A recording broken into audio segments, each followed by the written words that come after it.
meus amigos, nossas saudações cordiais. Estamos mais uma vez aqui no canal Raciocínios Espíritas, dentro do quadro Claridades Evangélicas, que visa narrar algumas histórias que tenham um cunho, uma essência moral elevada. Nós escolhemos algumas histórias insertas na obra O Céu e o Inferno, de Allan Kardec. Na segunda parte, Kardec transcreve algumas comunicações feitas com espíritos desencarnados em que eles narram as experiências da forma como eles viveram e quais as repercussões no além-túmulo. Então, são histórias muito interessantes para que a gente aprenda com esses exemplos. E hoje nós vamos narrar uma história que está no capítulo 7º, Espíritos Endurecidos. É a história de Angéle, uma história de nulidade sobre a Terra. Angéle dá essa comunicação em Bordeaux, 1862. Angéle narra que era uma mulher casada, mãe de família, e que dedicou-se a vida inteira a nada fazer.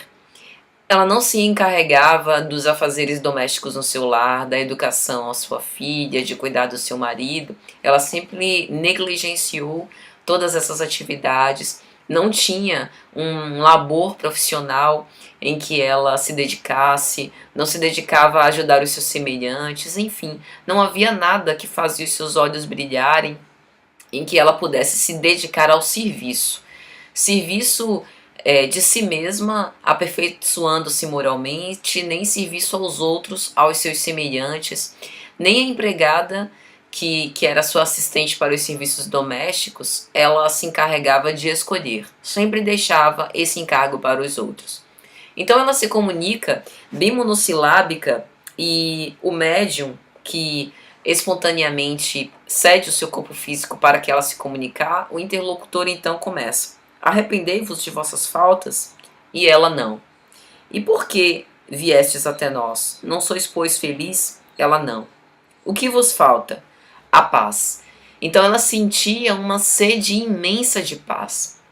E isso para nós é muito representativo, porque em todas as searas, onde quer que o espírito viva, aqui enquanto encarnado no mundo corporal, no mundo físico, ou no retorno à pátria espiritual, desprovido de um corpo físico, a seara e a messe sempre é de trabalho, em diversas instâncias.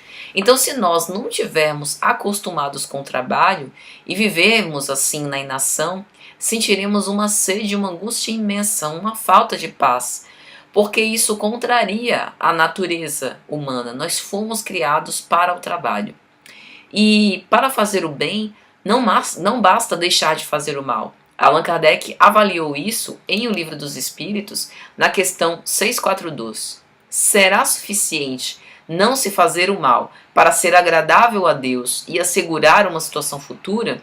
E os espíritos respondem: não, é preciso fazer o bem no limite das suas próprias forças, pois cada um responderá por todo o mal que tiver ocorrido por causa do bem que deixou de fazer. E aí é interessante porque o guia do médium dá algumas instruções. Angéle era uma dessas criaturas sem iniciativa, cuja vida era tão inútil aos outros quanto a ela mesma. Não gostando senão do prazer, incapaz de procurar no estudo, no cumprimento dos deveres da família e da sociedade, essas satisfações do coração, únicas que podem dar o encanto da vida, porque são de todas as idades, não pôde empregar os seus jovens anos senão nas distrações frívolas. Ela mesma disse que enquanto jovem ela vivia para os prazeres e depois de casada na maturidade vivia entediada, porque não tinha nenhuma atividade útil na qual ela se dedicasse para poder florir os seus anos maduros. E aí o guia do médium, Monod, vai dizer mais: o homem foi criado para a atividade. A atividade de espírito é a sua essência. A atividade do corpo é uma necessidade. Cumpri, pois, as condições de vossas existências como espírito destinado à paz eterna. Nós vivemos para o trabalho. Não podemos nos esquecer de Jesus, conforme a anotação de Mateus, capítulo 20, versículo 28. O Filho do Homem não veio para ser servido, mas para servir e para dar a sua vida em resgate de muitos. Se o próprio Cristo colocou-se como um carpinteiro de Nazaré, nos ensinando o trabalho de nós mesmos e em prol dos nossos semelhantes, como é que nós não vamos copiar esse exemplo? Então a história de Angéle pode servir de um alerta para todos nós que achamos que por conta do envolvimento e de ouvir algumas palavras edificantes, já estamos efetivamente trabalhando. Não nos enganemos. O trabalho íntimo e o trabalho em prol dos outros, onde quer que nós estejamos, porque em qualquer conjuntura na qual nós estivermos imersos, nós poderemos sempre ser úteis a nós mesmos e aos nossos semelhantes. Então que essa mensagem sirva de reflexão para todos nós.